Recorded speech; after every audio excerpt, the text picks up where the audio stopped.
Howdy, San Antonio. Give it up for your very own state representative, Steve Allison.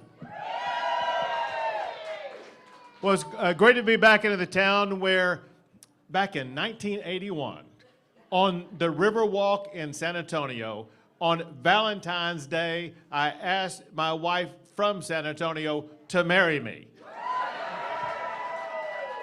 She said yes, and neither of us knew that one day she would become the first Hispanic First Lady in the history of the great state of Texas. Are you all ready to win these elections in 2022? Let me tell you something. Republicans are going to win, whether it be Steve Allison, whether it be from the governor's office to state representatives to down ballot races in Bexar County. Republicans are going to win in 2022. And listen, it's going to be easy to do that because we're going to explain the difference between the policies we promote and stand for versus those that the socialist Democrats are trying to push. And let me tell you something. I know your heart. I know San Antonio. I know Texas. We are not going to allow these big government socialists to destroy the great state of Texas.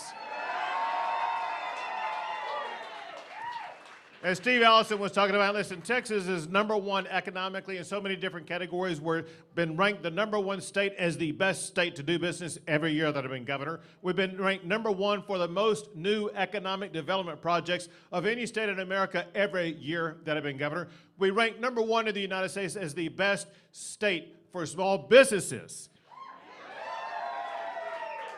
So we're gathered today at one of those small businesses. Give it up for the owners and operators of this fantastic location that we gather at today.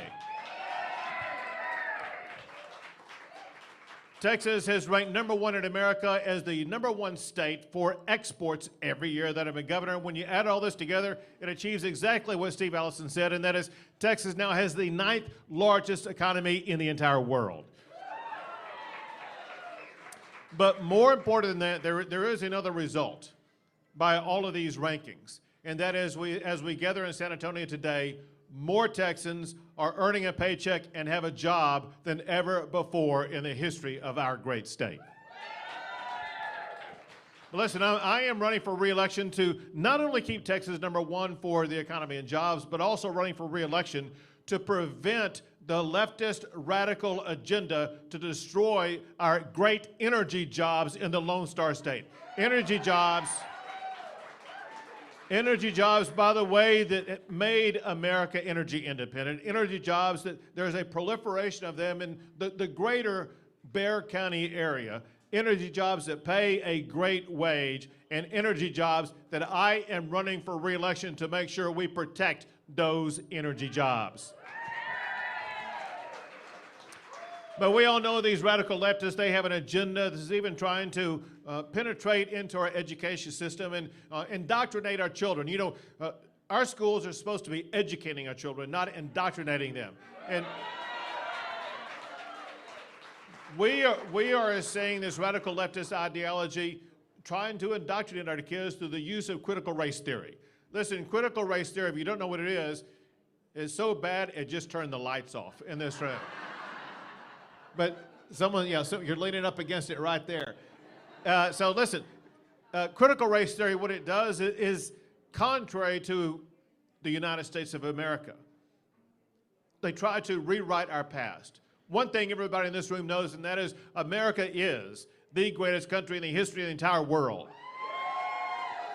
Critical race theory tries to condemn the fact that America is the greatest country in the history of the world, and they try to redesign the future of America to be different from the ways that made us so great. But it does something worse than that.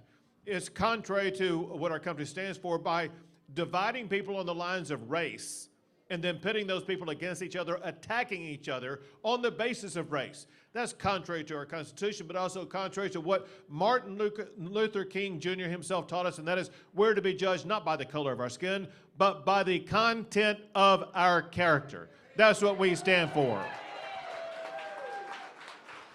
So working with Representative Allison, they passed and I signed 2 pieces of legislation that ban the teaching or use of critical race theory in every grade, in every subject, in every public school in the great state of Texas. Now, all that said, listen, I want you to know I'm a big-time supporter of public schools. I went to public schools my entire life. Mi suegra, my wife's mother, here in San Antonio, taught in public schools for 25 years. My wife was an educator. And as governor, I provided more resources to public schools than any other governor has in the history of our great state. All that said, we all need to come to grips with a recognition that in the end, we need to realize that there is no public program that can replace the critical role that parents play in the education and health care of our children. So I'm running for re-election to pass a parental bill of rights that restore parents to their rightful position of being the primary decision maker for their children's health care and education. But listen, when you look at these crazy radical leftist agenda ideas, there's nothing more insidious or more dangerous than the way they are promoting their policies that endanger our communities. Look at these defund the police policies and what they've done to decimate cities like Los Angeles and San Francisco and Portland and Seattle and New York and Chicago, and the list goes on.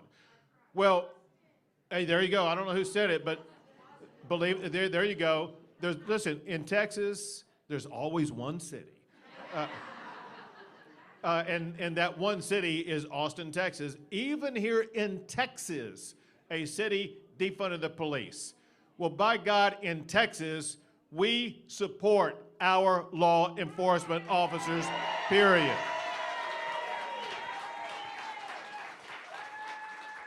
I'm proud to say that I have a niece who serves in the San Antonio Police Department. We support law enforcement and our family in every region of this great state. And that's exactly why I said, not on my watch. Well, I allow law enforcement to be defunded, and that's why we worked on getting a law passed that I signed that will defund any city that defunds their police.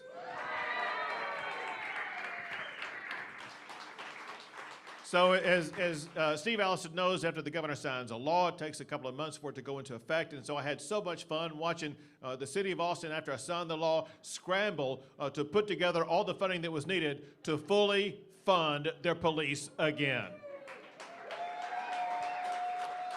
But listen, as dangerous as defunding the police is, there's actually something even more dangerous to our state and to our country. And that is the radical leftist agenda idea of open border policies. These open border policies, listen, there was no need for this because President Trump had the border security problem solved. He did 4 things. He implemented the Remain in Mexico policy. He implemented the Title 42 policy. He ended the catch and release, and he began to build the border wall. All Biden had to do was leave those 4 things into place, and we would continue to have had meaningful border security. But instead, Biden eliminated all 4 of those, and he sent a message to the entire world that the border is open, anybody can come across. And they have from more than 150 countries across the entire globe. Well, Texas is going to have none of it. If the Biden administration is not going to step up and secure the border, by God, the great state of Texas will step up and do the federal government's job. So we have deployed more than 10,000 National Guard. And by the way, let's give it up for the National Guard who are standing watch on the border as we gather here today. And we have more than 1,000 Texas Department of Public Safety officers on the border. And as opposed to catch and release, they are arresting and jailing people who are coming across the border illegally, trespassing in the state of Texas, or worse, who are engaged in smuggling or bringing in drugs or engaged in human trafficking. We converted 2 prisons into state jails where we are now jailing these people that we are arresting coming across the border. And then on top of that, Texas is now building our own border wall.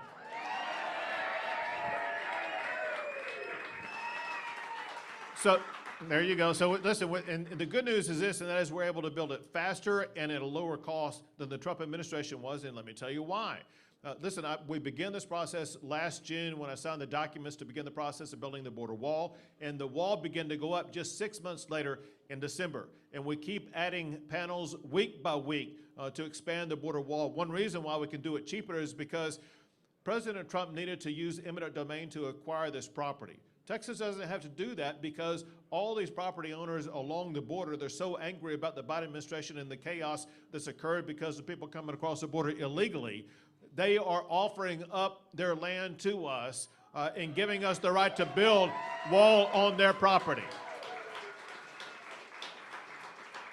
And then you may have seen the news that broke this week, and that is a lot of people have been wondering, Governor, what about all those panels of walls and materials that the Trump administration paid for with your taxpayer dollars, by the way, that were laying on the ground and the Biden administration was doing nothing about it?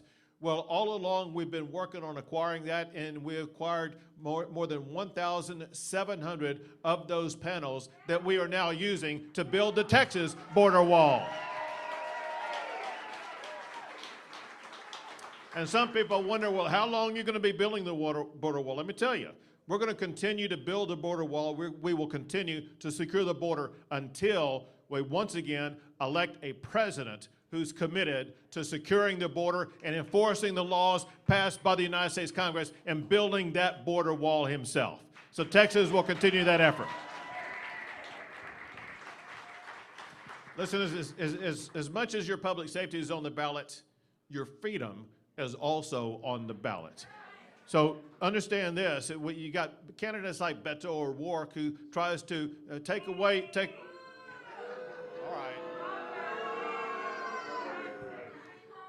My bad, okay. You have candidates like Robert Francis O'Rourke who proposed, get this, he proposed eliminating the tax-exempt status of churches that refuse to bow down to this woke leftist agenda. I will not let that happen in the great state of Texas. So he wanted to destroy your First Amendment rights, and we all know what he wanted to do with your Second Amendment rights when he said he's going to come take your guns. I dare him to come to anybody in this room and try to take your gun away from you. But to show you what his colors really are and what he thinks he can do to fool the people of the state of Texas, everyone in Texas saw him during that presidential debate say, hell yes, he's going to come take your guns. In Tyler, Texas last week, he was asked about it. He said, oh, he's not going to take anything from anybody. He just wants to support Second Amendment rights. Now we know what Beto stands for. Beto stands for Pinocchio. Listen, let me tell you something. We don't need to worry about your Second Amendment rights because I've signed 20 laws protecting your Second Amendment rights, including making Texas a constitutional carry state and making Texas a Second Amendment sanctuary state to stop Beto, to stop Biden from coming and taking your guns. So there's a lot to talk about. I want to reduce it to one thing. We are in a room of patriots now, right now. We are with people who love the United States of America, and you know that we live in the greatest country in the history of the entire world. And listen, as much as you love America, I perceive there may be some people in this room here today who may even love Texas as much, if not more, than you do the United States of America. What you need to fully comprehend is that there are people like Beto running for governor who do not like America the way that it is, who do not like Texas the way that it is. They want to redesign our state along the lines of their vision of socialism in this country, and we are not going to let them win. There's only one thing we need to do to prevail, and that is everybody in this room, go cast your vote and go vote early. And do not stop there. Get your family, get your friends, get your co-workers, get your neighbors, get them all to go vote. And we will send a message to the socialists that we are going to keep Texas the greatest state and the greatest country in the history of the world. God bless you all, and God bless the great state of Texas.